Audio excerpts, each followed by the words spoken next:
Good morning. It is Wednesday. We're on day 3 of staying at home. I thought you might want to hear a story. So Jack just got the whole set of the Spiderwick Chronicles. So I thought while I'm reading to him, I thought you guys might like to hear this as well. So we'll do a couple, maybe I'll do a chapter or 2 each day.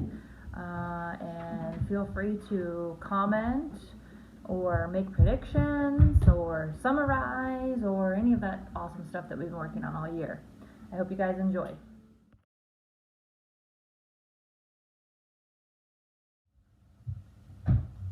Chapter 1, in which the Grace children get acquainted with their new home. If someone had asked Jared Grace what jobs his brother and sister would have when they grew up, he would have had no trouble replying. He would have said that his brother Simon would be either a veterinarian or a lion tamer. He would have said that his sister Mallory would either be an Olympic fencer or in jail for stabbing someone with a sword. But he couldn't say what job he would grow up to have. Not that anyone asked him. Not that anyone asked his opinion on anything at all. The new house, for instance. Jared Grace looked up at it and squinted. Maybe it would look better blurry. It's a shack, Mallory said, getting out of the station wagon. It wasn't really, though. It was more like a dozen shacks had been piled on top of one another. There were several chimneys, and the whole thing was topped off by a strip of iron fence sitting on the roof, like a particularly garish hat. It's not so bad, their mother said with a smile that looked only slightly forced. It's Victorian. Simon, Jared's identical twin, didn't look upset. He was probably thinking of all the animals he could have now. Actually, considering what he'd packed into their tiny bedroom in New York, Jared figured it would take a lot of rabbits and hedgehogs and whatever else was out there to satisfy Simon. Come on, Jared, Simon called. Jared realized that they had all crossed to the front steps, and he was alone on the lawn, staring at the house.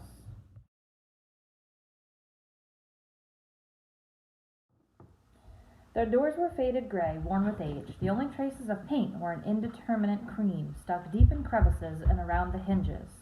A rusted ram's head door knocker hung from a single heavy nail at its center. Their mother fit a jagged key into the lock, turned it, and shoved hard with her shoulder. The door opened into a dim hallway. The only window was halfway up the stairs, and its stained glass panes gave the walls an eerie reddish glow. "It's just like I remember," she said, smiling. "Only uglier," said Mallory. Their mother sighed, but didn't otherwise respond. The hallway led into a dining room. A long table with faded water spots was the only piece of furniture. The plaster ceiling was cracked in places, and a chandelier hung from frayed wires. "Why don't you 3 start bringing things in from the car?" their mother said. "Into here?" Jared asked. "Yes, into here." Their mother put down her suitcase on the table, ignoring the eruption of dust. "If your great-aunt Lucinda hadn't let us stay, I don't know where we would have gone. We should be grateful." None of them said anything. Try as he might, Jared didn't feel anything close to grateful.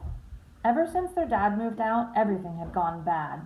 He'd messed up at school, and the fading bruise over his left eye wouldn't let him forget it. But this place was the worst yet.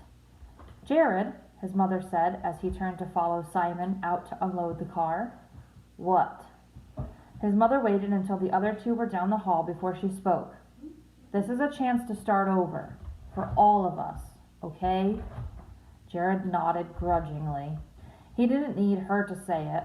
He didn't need her to say the rest of it. That the only reason he hadn't got kicked out of school was because they were moving anyway. Another reason he was supposed to be grateful. Only he wasn't. Outside, Mallory had stacked 2 suitcases on top of a steamer trunk. "I heard she's starving herself to death." "Aunt Lucinda? She's just old," said Simon. "Old and crazy." But Mallory shook her head. "I heard Mom on the phone. She was telling Uncle Terence that Aunt Lucy thinks little men bring her food." "What do you expect? She's in a nut house," Jared said. Mallory went on like she hadn't heard him. "She told the doctors the food she got was better than anything they'd ever taste." You're making that up. Simon crawled into the back seat and opened one of the suitcases. Mallory shrugged. If she dies, this place is going to get inherited by someone, and we're going to have to move again. Maybe we can go back to the city, Jared said. Fat chance, said Simon. He took out a wad of tube socks. Oh no! Jeffrey and Lemon Drop chewed their way loose. Mom told you not to bring the mice, Mallory said. She said you could have normal animals now. If I let them go, they'd get stuck in a glue trap or something, said Simon, turning a sock inside out, one finger sticking out a hole. Besides, you brought all your fencing junk. It's not junk, Mallory growled, and it's not alive.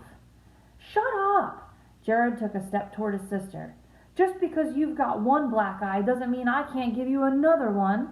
Mallory flipped her ponytail as she turned toward him. She shoved a heavy suitcase into his hands. Go ahead and carry that if you're so tough. Even though Jared knew he might be bigger and stronger than her someday, when she was 13 and he wasn't 9, it was hard to picture. Jared managed to lug the suitcase inside the door before he dropped it. He figured he could drag it the rest of the way if he had to, and no one would be the wiser. Alone in the hallway of the house, however, Jared no longer remembered how to get to the dining room. 2 different hallways split off this one, winding deep into the middle of the house. Mom! Although he'd meant to call out loudly, his voice sounded very soft, even to himself.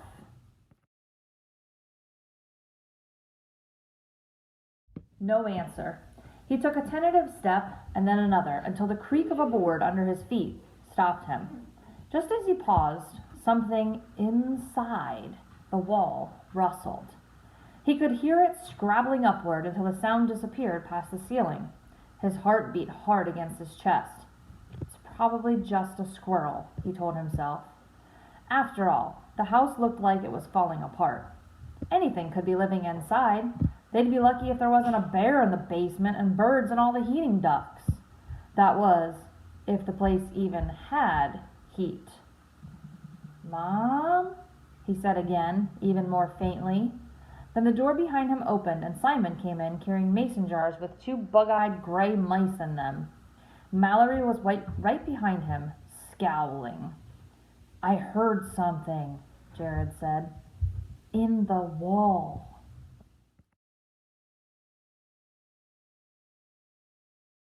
What? Simon asked. I don't know.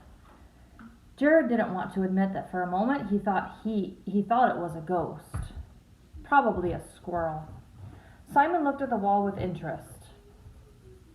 Brocaded gold wallpaper hung limply, peeling and poking in places.